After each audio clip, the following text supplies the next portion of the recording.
The last time that I stood before a congregation to offer a word, to offer anything, was in 2006. 2006. It was the last time I was invited to a space, being an openly gay African-American male, because that has precedence too. And one of my dear friends and colleagues who I just support and follow her mission asked me to come today to share my story of how a complicated relationship with the church did not deter me from my uncomplicated relationship with God. So, in 2006, on the very last day that I was at a church of a different denomination, a bishop said to me after I finished field education, "Would you like to be a pastor in the greater New Jersey area? There are so many inner city churches that could use a black pastor. Would you be interested?" And I said to him, "Well, since we haven't had a conversation about my gifts, my talents, or my interests, are you putting me in place because I'm an African-American male or because I'm called, you feel, to be in that space?" He goes, "Oh, that's an interesting approach." I said, "It's the only approach. What are we talking about?" Then I said to him, "I don't think it's going to work out, even though I was on the ordination track, is because I'm gay." He stepped back quietly, and I walked out the room. And that was the last time that I stood before a congregation while studying to obtain a Master's of Divinity from Princeton. So if we can backtrack and I can tell you a little bit about my story, that will help set up what's going to sort of happen today. And so can we talk honestly and openly today? Can we do that this morning? All right. It started back when I was in 7th grade, is when I started to understand the call that God had on my life in a very unorthodox and interesting way. I was doing a speech competition in the Midwest. We call it forensics. And I came up with 2 poems. The first one was "Just Like Joe" by Maya Angelou. And the second one was "Still I Rise" by Maya Angelou. And so I'm excited. I'm coming and I'm saying my poem. I'm reciting it. And mind you, I went to an all-white private school in Detroit, Michigan. And the poetry coach said to my mom, "Can you come up to the school? I think we need to have a conversation about these poems and the selections that your son has set forth." The problem is we think they're a little bit too advanced for his age. So I think that we need to figure out a way to help him find a more appropriate poem. My mom came up in this beautiful peach dress, stiletto heels, and her salt and pepper hair was just flowing in the wind. Perfect gloss, and she went and sat to talk to Miss Rzuski. And at that time, the door closed, and I sat on the bench and was waiting for my mom and Miss Rzuski to return. They returned, and Miss Rzuski said, "Do you need some tea? Do you need lemon for your voice? Are you ready to start today, Mr. Klay?" And my mom at that moment said, "And we're not going to have any more problems, are we, Mrs. Rzuski?" No, Mrs. Williams. No. "All right, Klay, I'll catch you at 5. In that moment of saying that first poem, "Just Like Job," and it starts off, my God, when my blanket was nothing but dew, rags and bones were all I owned, I chanted your name, just like Job." And it goes on and on and on and talks about the struggles of the call. And for some particular reason, that poem in particular resonated with me very, very, very much so, deeply at my core. And that was one of the first times that I saw God perfectly in my own image for me. Now, we can backtrack 3 grades before there. I promise it's all going to make sense. The first moment that I understood the power and the responsibility of what a call could even look like was when I was in 4th grade. I was coming home, and I remember we had stopped to get food. My mom was asking me, "What is wrong with you? Is something going on?" I said, "Mom, what is wrong with me? That's the question." And she goes, What do you mean? I said, "I am being bullied every single solitary day. I know exactly what has happened, where they were, the smell in the air, what I was wearing, what they said. And it's been going on and on and on since I was 3 years old. I remember the very first time. And I keep asking you and Dad over and over again, why am I so different where people feel the need to pick on me day in and day out?" And bless my mom at that moment, because I know she did not have the language for it. But as what is representative sometimes in the African-American community, especially where I'm from in Detroit, it's be strong. You'll get over it. It's okay. Just keep going. You'll be good. I don't know what they're talking about. Just stand up to them. Get home that day. And so I said, all right, well, you know what? I'm going to go outside. I'm going to play. I walk over to my next door neighbor's house, Blake and Anton. It was our everyday ritual. We would always get together and ride our bikes all the time. Knock on the door and say, "Miss West, can Blake and Anton come out and play?" Their grandmother said, "Klay, no. Have your parents not told you? There's a drug house in this community that just emerged on the block." Now, I don't know if you remember in the 80s, the big drug boom, especially in LA, Chicago, and Detroit. But it didn't matter where you lived and how beautiful your neighborhood was, drugs were just coming rampant in all of our communities. And so I said, oh, okay. Ran back home that day. I forgot about being bullied and all that was happening because there needed to be something done about this, of course. So I said to my mom, "There's that man on television that you're always talking about. He says he's a M something." She goes, "Mayor?" I said, "That's the guy. How do I call him?" And she said, "Well, you just can't pick up the phone and call him. You may need to figure out something else." And because I was a very eccentric kid, I always was doing interesting things and things out the norm. I said, "Can you please then give me an envelope, a stamp, and a piece of paper? And if you can find an address for me, I'll take care of the rest." I sat and I wrote the mayor a letter. And I explained to him how me and my friends couldn't come out to play from this so-called drug house that was down the street.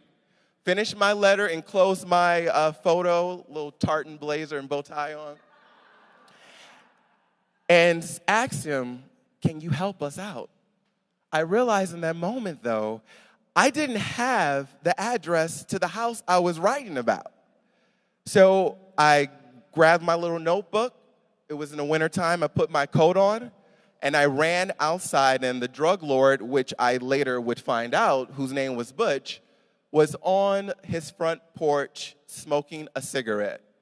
And because I couldn't see, I had to get as close to his address, his porch, as possible, and I wrote his address down while he was standing there. Went, put my letter in the mailbox, I surrendered it, and I let it go, and I moved on. About a month later, the weather just started to break, and we're riding our bikes across the street between 2 safe houses, and all of a sudden, we hear the police siren, but not like we've ever heard it before. There was this huge black van, and it said SWAT on it. And me and my sister, I'm like, okay, SWAT. And I like, oh, no, it's a SWAT team. In a big black van, they come, and they go right in front of this drug house, and they knock the door down.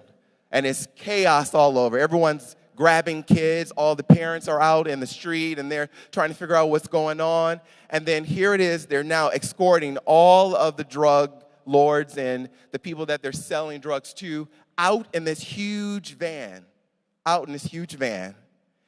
In that moment, you could imagine the hairs on the back of my head just stood up because I knew two things. I was going to either be in trouble or I was going to jail that day. My mother was across the street from me, and in a brick fashion, she just stood there and she turned around slowly. And then I turned around slowly, and we connected and we said, this could not be because of this letter. I know it cannot be because of this letter. But somehow we were able to tell that this could have been because of this letter. A week later, I get a letter from Mayor Coleman Young, and he says to me, thank you for your tip. And if you know of any other addresses is preventing you and your friends from playing, let me know. So the next day, I was in 4th grade with my pen and pad. What's the address? You got somebody on your street? You got somebody? Okay. But at the time, I lived on 15918 Princeton. I was connected with Mayor Coleman Young. And at the time, I had no idea that one instance in my life was then setting me up for what it was that I was called to do. Even in the moment of what seemed to be 5 minutes, what was years of shame, I let that go to step up and respond to the call. And as life would have it, as my life would have it, paying attention to the blueprint that God had for me, I then would go on to Princeton, living on Princeton, and I then would win a $20,000 scholarship from Mayor Coleman Young later on. Again, life setting you up for the call that you have on your life. Now let's fast forward to seminary. Seminaries happen. I am there. I am so excited to begin this process. I know ordination is something that I am interested in, but I also know that the faith organization that I'm a part of, they do not celebrate or ordain openly gay individuals. But at this time, I was not out, per se. I ended up meeting one of my childhood sort of stars, a famous gospel artist who was actually taking part in the same program that I was taking part in. We, over the course of, I would say, maybe 3 or 4 months, we fell in love with each other. It was our first same-sex relationship. And I remember being in this space of wondering why this felt so right, but so deeply wrong at the same time. And the wrong part was because we were constantly hiding and living in fear and hiding and not being honest and not being overtly who we were. And so we snuck around and we hid this relationship for close to 8 months before anybody else found out. We decided, and we thought it would be in our best interest to head down south to visit his Pentecostal father for our break after finals. My intuition said, I don't think this is a good idea. No. Because we disguised our relationship as brothers. Why would it not work out? You can tell the chemistry between two people who are in a relationship. We didn't even think about that. We ended up going down south. We traveled back. And the next day, it was Super Bowl Sunday because we were headed to a party. I get a call from his father. And his father tells me, I can't believe you seduced my son into homosexual activity. He called me a demon. He told me I was the worst person that ever existed on the face of this planet. And then the last phrase that took me out for close to 4 or 5 months was, "Don't you know I can banish your soul to hell?"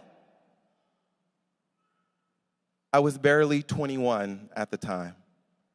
I had no one to talk to. I had no one to tell. This was my secret. This was my special relationship. And I suffered in silence as he called me every single solitary day for 5 months straight.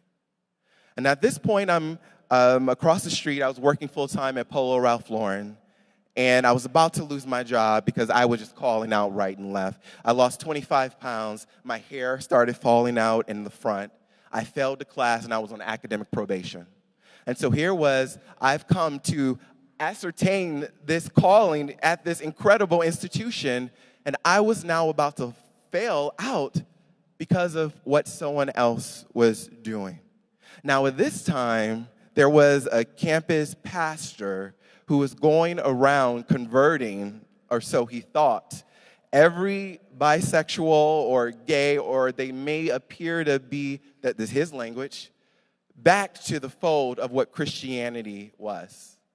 I was the last one that he had not been to. 12 o'clock a.m., I get a knock on my door, and it's him. And so he says to me, "God told me to," and anytime I start to hear a language of God told you to tell me, I immediately just close right up because I'm sure we serve the same God. He would have told me. And so at that point, I had enough. And I told him, "Stop. Stop." I said, "You want to have this conversation inside or we can have it outside? You will not bully me into believing that something is wrong with me.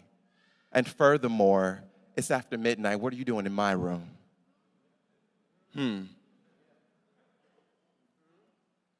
In that moment, I remember falling down to the ground, going back to 7th grade when I first heard that poem and really tried to understand who Job was, who even Jeremiah was, but in particularly that poem. And I just kept saying, "God, help me. Help me. If something is wrong with me, tell me right now. We have a great relationship. I know you. You know me. If something is wrong, let me know." And in that moment, when the first thought of suicide rang so deeply in my heart, I felt the presence of God in a way in which I had never felt it before. And God was telling me, "I'm here. You are wonderfully made. Wonderfully made. Now get up and use this as power to now move forward in your power. And if anyone can't accept that, shame is on them, no longer you." Now, I started to get to the work in which I was called to do. And so I was working across the street, as I said, at Polo Ralph Lauren. Now, I wasn't experiencing ministry per se, or so I thought, on the campus of Princeton, but I was experiencing ministry at Ralph Lauren.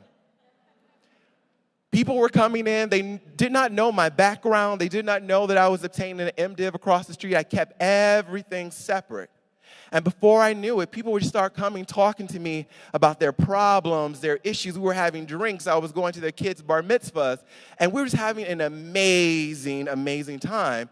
And I said, "God is here in this, but I don't feel that I belong in the pulpit. What am I to do with that?" Then I said to myself, maybe this is what you're supposed to do. Can you then nurture the interior while styling the exterior? Thus was born my idea of there is only plan A for your life. And I said I have to then respond to the call that God set for me. So, graduation's done. I tried to go back to Michigan. That didn't work out. I tried to go back to New Jersey with a boss that was trying to hire me for a new opportunity. That didn't work out. I came back, and it was my sister, and I was telling her, I need this to be in place. I don't have enough money. I can't go to New York without all these things and these opportunities being in place. There's no way. And she said to me, Klay, why are you waiting for every single solitary thing to be perfect and to be in place? Sometimes you just have to go. And stop asking so many fearful people their thoughts about you and your dream and what you're called to do. Packed up my belongings and I moved to New York with $500. One thing that I knew I had for myself were amazing friends, amazing friendships. So I called about 12 to 14 different friends and I said, will you allow me to crash on your couch? Day in, day out, whatever I need, is that okay? I will do your dishes, I will walk your dog, I will do what I need to do in order for me to be in this space. Came, struggled, came, struggled, came, struggled, came and struggled. Now, this time I then take a job at a global-based mission agency. Again, not my calling, but I was going to do what I need to do for financials, right? End up leaving there, and I started back out on my own again. Things are happening, things are happening, things are happening. I end up falling in love. I end up deciding I'm going to get married. I decide to move to Australia with my beloved. Came back from Australia. Now, in this time, I'm fully powered in accepting who I am. Fully powered in that. Family members, not so much. Came back from Australia to an email from my dad's wife. And the email, of course, was Romans. I can't think of the exact verse. But in the book of Romans, of course, Paul's letter. Oh, okay, thank you. In the subject matter of her email, it was, if you don't repent, you're going to hell. Mind you, I've never met my dad's wife. What we came back to, this is what we came back to. New York was just way too much for an actor or a singer who was big time in Australia, who was coming here to start all over again.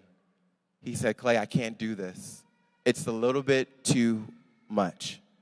Now, this time, I'm putting out my first book, There Is Only Plan A, A Journey Towards Self-Discovery and Renewed Purpose. And I'm writing this book, and so I decide that it's in my best interest to send the chapter that talks about my same-sex relationship and forgiveness to my family. I didn't want anybody to be caught off guard as to what they would see. Now, I was not one of thinking I need to have this big coming out story.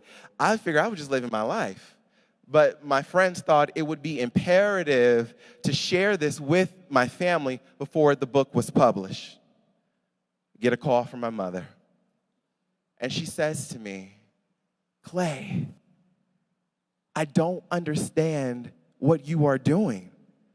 So not only are you black, you're now choosing to be in a difficult world and be gay at the same time? So you're going to be black and gay and try to have a career in this world? Are you crazy?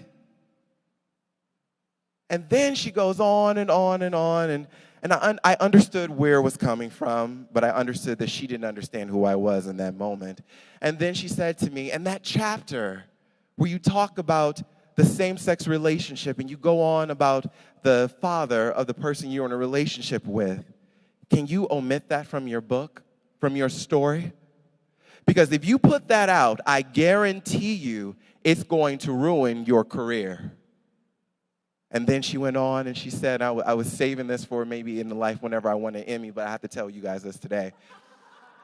My mom said to me, you could have been an Anderson Cooper.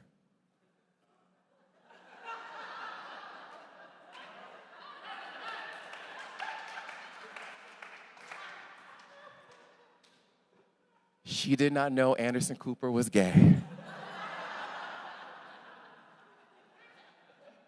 The shame left me because I had to hang up the phone and laugh in that moment. In that moment.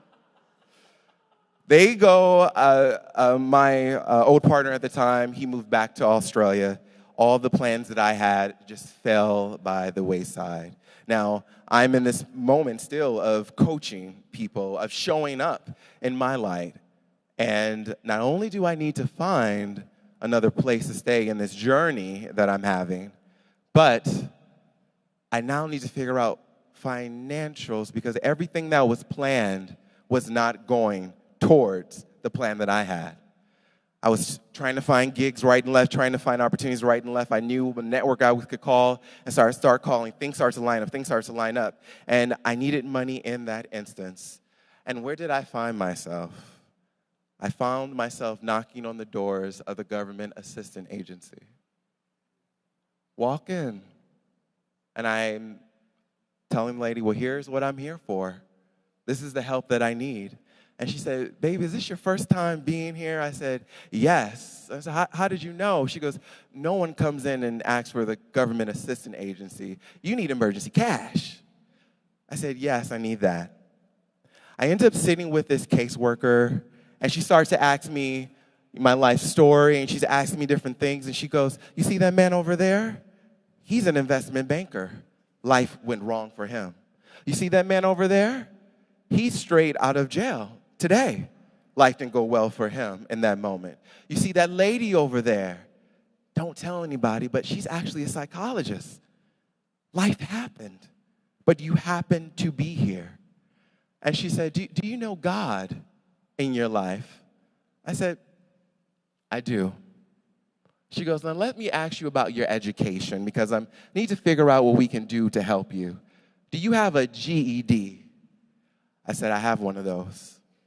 She goes, do you have a high school diploma? I have that too.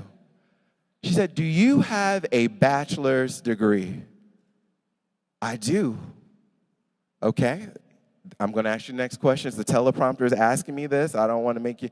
Do you have a master's degree? And I did. And then we go back and forth and we tell this story. And she goes, I've met you before. You needed to come here to learn something. What do you need to learn? I said, well, I don't know. I'm just here because I need assistance right now. That's why I'm here. And she goes, no. You are here because not only do you need to know where you're coming from, but you need to know the people that you are in service to. And you're in a service field, aren't you? I said, I am. And you also need to know what it is like to be at the bottom as you're rising to the top. Because not only will you be more successful, you'll be able to handle the success when, and not if, but when it all happens. I left there and she said, you probably won't ever see me again, but I'll be rooting for you. Life happened. Life happened. Life happened. So at this point in time, I'm now trying to figure out this launch for my book. I'm trying to figure out where God has called me to be because I never stopped showing up in who I was. No one knew what was happening in my life. And so I prayed and I started to get back to work. And when it was time for my book signing to come, people start showing up right and left.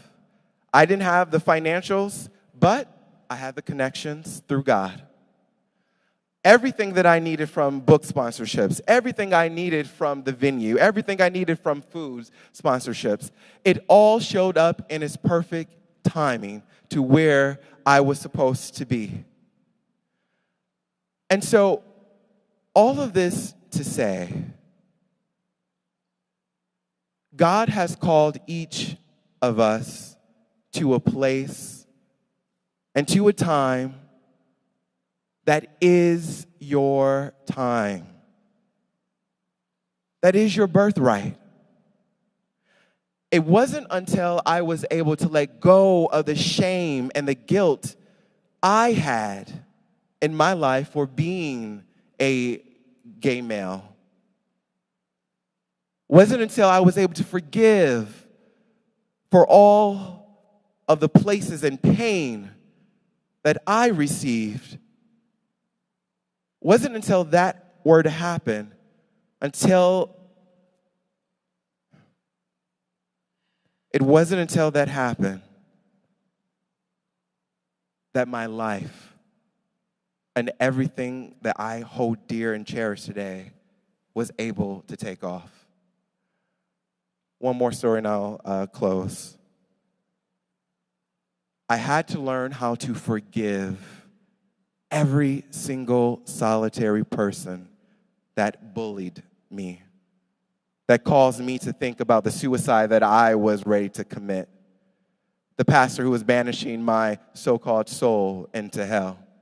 And it wasn't until this moment I got a mass email from this pastor. He was announcing his mass opening of his huge church. Years that went on, and I was holding all this guilt and shame and anger inside of me.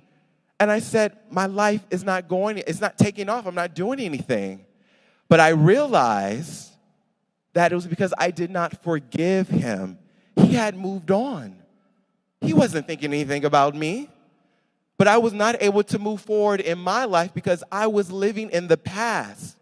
Every door that I wanted to walk to was closed.